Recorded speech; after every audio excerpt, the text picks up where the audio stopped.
Welcome everyone, Simon here from the Wells of Wall Street. We have a quant video for you guys today, QNT on the exchange. And of course, we'll go into a bit of a deep dive of some couple of topics, especially around CBDCs, as this topic continues to heat up throughout 2023 and the next few years as well. So without further ado, let's go straight into it.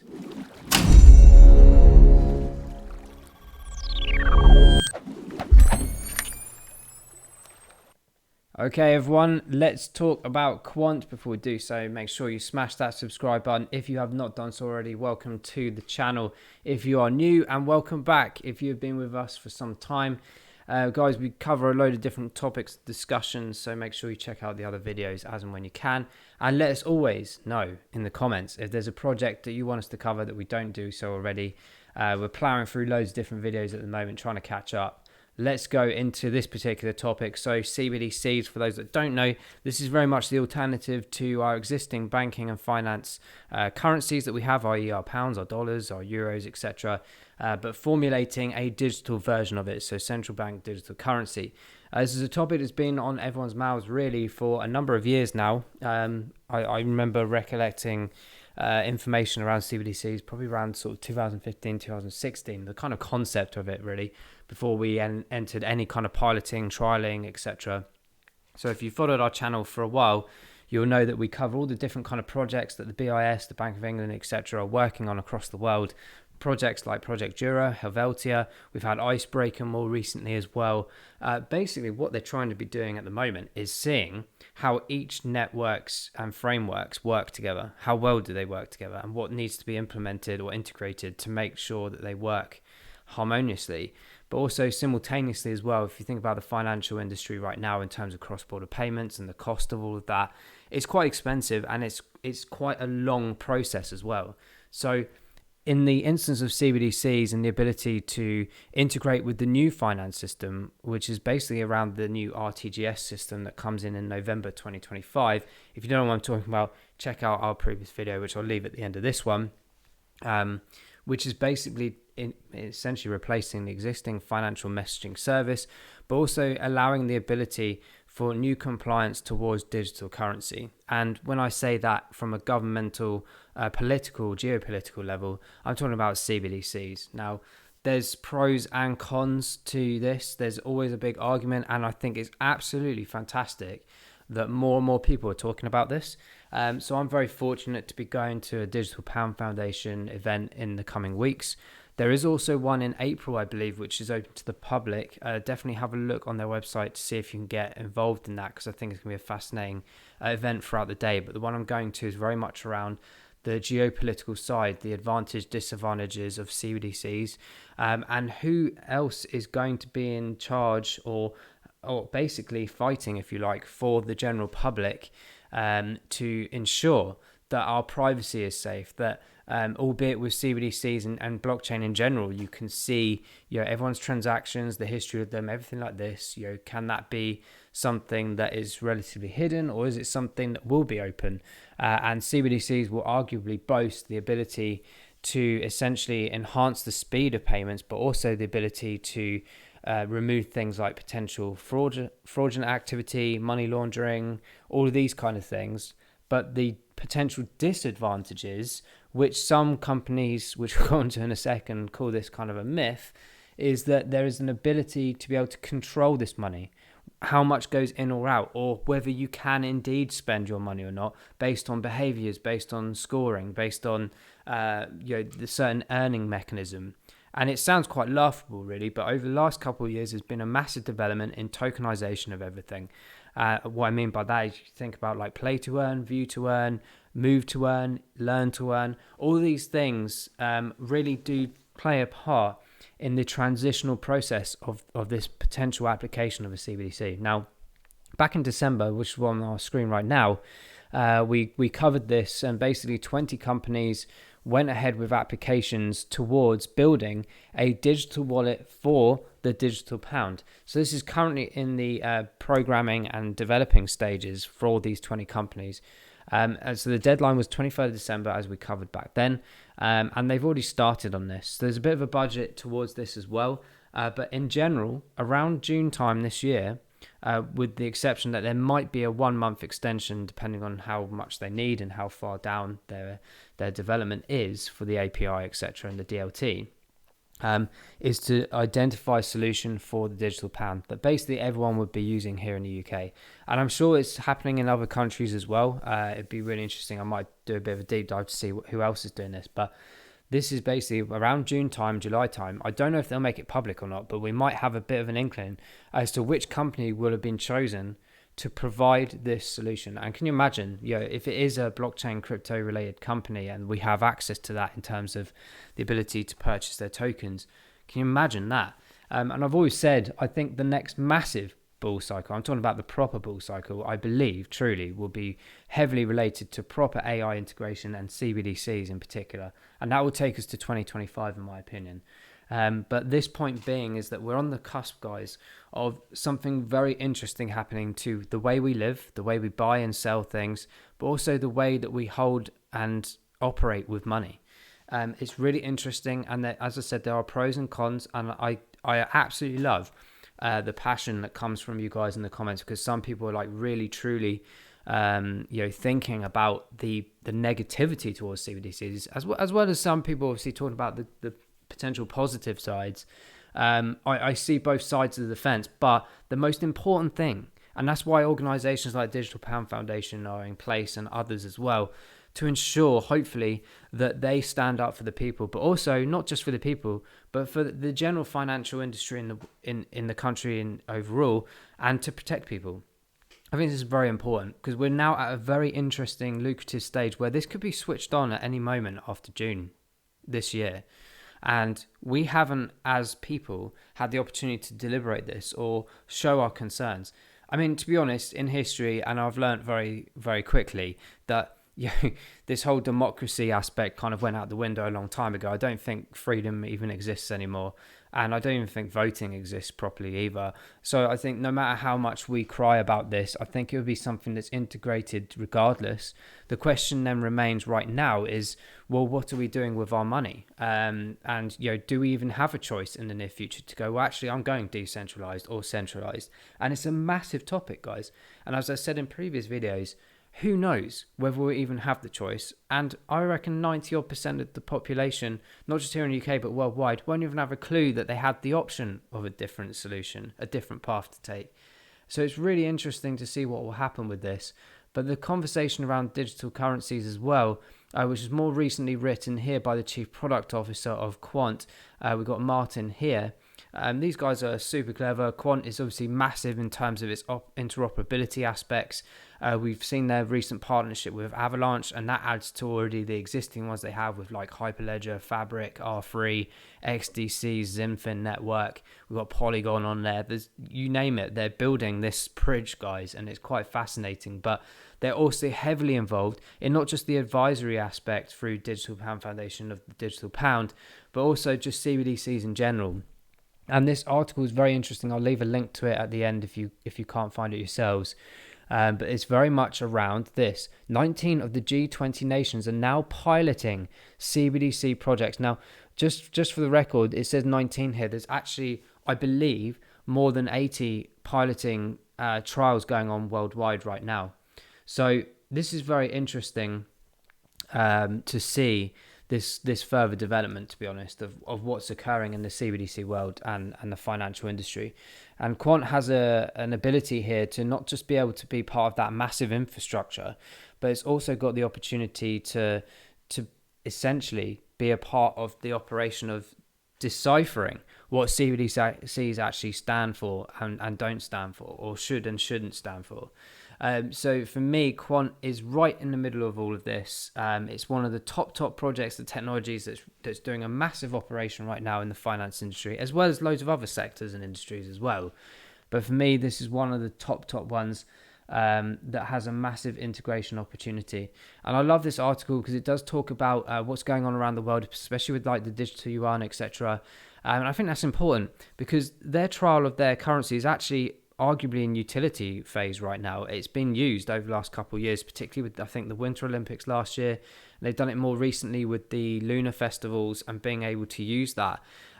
But there's sort of trickles of information coming out that, this money, in aspiration to what's happened over the last few years, of course, with track and trace and passports, digital IDs and stuff like this, that there is an element of potential control to it. But this bit here, there is a lot of technology that could be used to control populations in the West that simply isn't.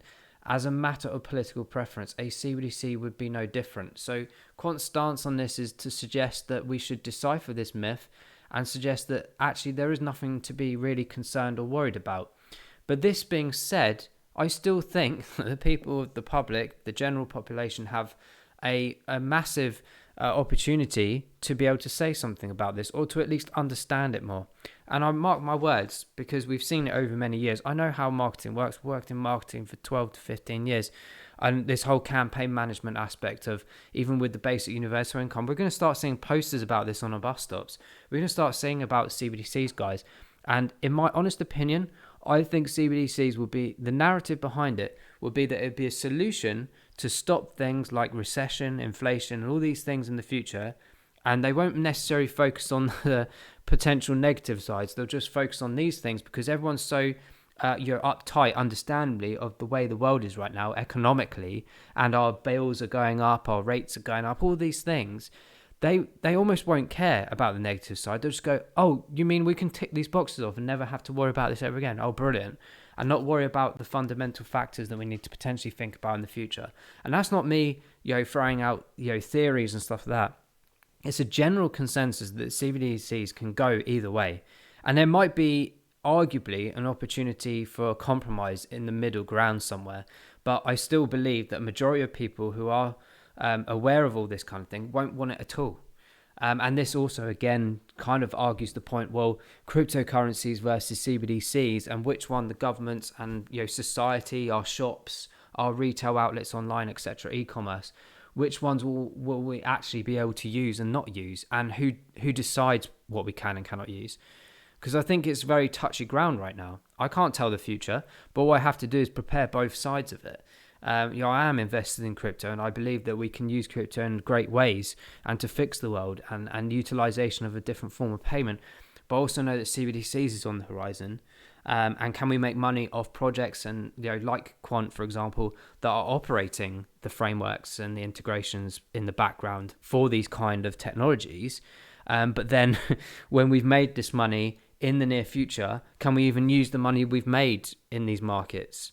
Because blockchain is fully transparent, it's historic, and they can just potentially shut it off. Who knows? It's literally madness. But all you can do is plan the two different paths somehow. I don't know what you guys think about that, but I thought it was a really interesting topic and thought around this, because who knows? And I'm just excited to be in this space and see what's going on. As I said, I'm going to the Digital Pound event next week with all these big companies will be there as well, and I'm really interested to see what is talked about in that evening, but also the opportunity for me to ask any questions and thought process around this. We've got an AMA, by the way, an interview AMA with Digital Pound Foundation coming out hopefully this week or next week. It's just being reviewed and everything. I think it went really well, and it's really interesting topics. And it certainly emphasizes that point that we need organizations like that to step in and see both sides of the story and help us as people. It's really interesting. But also this, guys, I'm going to dig this out and perhaps do a separate video on it. But the Bank of England Treasury launched their joint discussion paper, the digital pound, a new form of money for households and businesses. Now, I think we read through some of it a while back, but it's very interesting indeed. But outlining opportunities and challenges raised by this new monetary instrument, inviting businesses and the general public to respond by the 7th of June. Well, this is really interesting, because how many people realistically out there right now, I mean, people watch the news, they listen to the radio. Do you honestly think there's any adverts or information saying, oh, by the way, this might be coming and you've got the 7th of June to respond? It reminds me exactly of the agricultural bill that went through in 2020 here in the UK that no one knew because we were all distracted by something else. I think we know what that was. And literally just pretty much started to the beginning stages of destroying the farming industry here in the UK and adopting various weird qualities around Europe coming in, import, export, around Brexit, of course, as well. And it just reminds me of that. It's like, oh, yeah, well, we told you about this, but we didn't tell you about it. And oh, by the way, you've run out of time, so we're just going to carry on anyway because we've got all the information we need, and not many people complained about it. So let's go. It's like when you have like those housing estates that get built next to you, or like new developments of housing, and you get the letter through, and it says, "Oh, you've got an opportunity to come to the AGM and voice your opinions," blah blah. But you know factually that whatever you say doesn't matter. It's just they're doing the consensus that they have to do legally and say, "Yeah, we had this meeting. Loads of people didn't want it, but we're doing it anyway because money talks." It's really interesting, guys.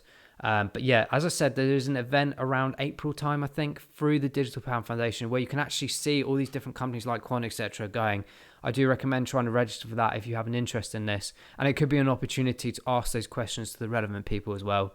But guys, I'm going to wrap that bit up there. Let's go straight into the chart of Quant because there have been some interesting moves over the last few days before we wrap this video up. So for me, what was interesting about Quant is, of course, it did come down towards that marker of around $105 a couple of days ago, and literally within this few days it's jumped back up to the 124 mark, which is quite interesting. So what we're seeing here is a pattern of not quite sustaining itself down at this potential resistance level here. It supported quite well and it bounced back up, but we also have to understand like what Bitcoin's been doing as well as the rest of the market is pretty much followed the same similar pattern. Bitcoin in itself, I think, went up $5,000-$6,000 over the last 2 days, which is quite phenomenal, really. There's a lot of movement of money, especially with the banking situation going on right now and loads of other things too. But for me, this instance is quite important to understand and take note of. If we look back in the history, which we've always done with Quant, you can see the really interesting pinpoints here across the board where Quant is looking to try and have this support mechanism. We've seen it more recently in December, as of last year, 2022. And we saw it relatively throughout, all the way back here to the beginning of 2022. So there's loads of trigger points here to suggest that this is an area that we really need to try and identify and verify as a support level to take us up to new levels. But I still think that we're still in the bear cycle overall, and we might still see these lower regions come back in a few more times because we need to first of all test those, but also we need to test the even lower regions, which is why I always still have the buy orders here at $87. I do have a cheeky one still back down at $50 odd as well. But yeah, that might be a bit far-fetched. But for me personally, I'm looking at these relative data points of around the sections that we are currently at. So I'm not buying today or the last couple of days. I was grabbing some around this 105 mark because obviously like being a rounded number near 100 is always something psychologically that people see as a barrier. But also more importantly, from a data perspective, it does match up with several key data entry points back here throughout the last 6 to 9 months. So again, as I said, I do think we will come back and test this area over the coming weeks. And also potentially if it does break that, which in my opinion, we still need to do, I do still think that we'll get potentially an $87 to $90 marker coming in as well. As I said, if you look in the history, there are really not too many points of interest around that area either. So it's going to be a bit of a mixed bag over the next few days and into the next couple of weeks as people are literally taking advantage of these swings. I'm not a huge fan of the swings in terms of putting too much money in there because there's a lot of risk of which way it's going to go and how much up and down that will happen. All I can do really is take those DCA opportunities when I see the drops, and you can see this nice interesting pattern of the downward trend of Quant. If you look at this, it's almost a repeat here twice, if you like, back in January and here in the middle of February as well, almost replicating that move to say that we'll get a bit of stability on this fib level of around 125 and then we might drop back down to the 113 again and potentially carried on down. It's about that $100, guys. If that breaks, that's when we see the potential to dip down, and I think it will be a dip down towards those 87 marks. If it comes down lower than that, it's got to take some significant market pressure downwards to bring us further down back to those original heights, those low points of around $45, $50. So I think this is a good narrative to say that this $87 to $90 mark should potentially come in at some point. That's just my opinion. That's what I'm waiting for, at least. I would love to see that happen selfishly. But I know that there comes a point where we do want this whole cycle to switch around eventually. I don't see that happening at least until the end of this year, or certainly into 2024 as we get nearer those marker points of November 2025 when they switch on these new systems. But Quant in itself is quite progressing quite well, on the performance side of things. It's just clinging on roughly to the 1 week and the 1 month, albeit still in red. It's this 6 month and the year to date that's doing quite well still, in my opinion. But this 3 months is starting to drag down, and that's why I'm telling you about this particular downward trend here, that I don't think it's over. And that's why I do believe as well that we might see these lower than sub $100 marks coming in.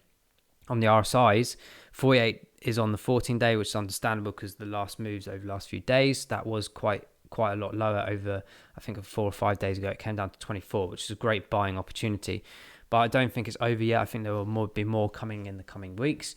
The 28-day for me on 47 is also of great interest. I would like to see that coming back down again. It did get around to the 43 mark a few days ago, which was great as well, just for a double confirmation really that was a good DCA entry point. But I'll just be waiting for some stability over the next few days.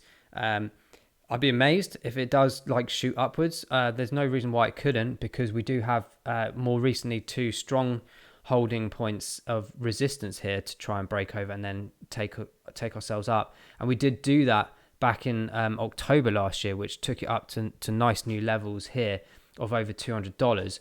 But in my honest opinion, I think it's more about these areas here, sort of between where we are now, 125, and that 90 mark as well. So let us know what you think about that in the comments below.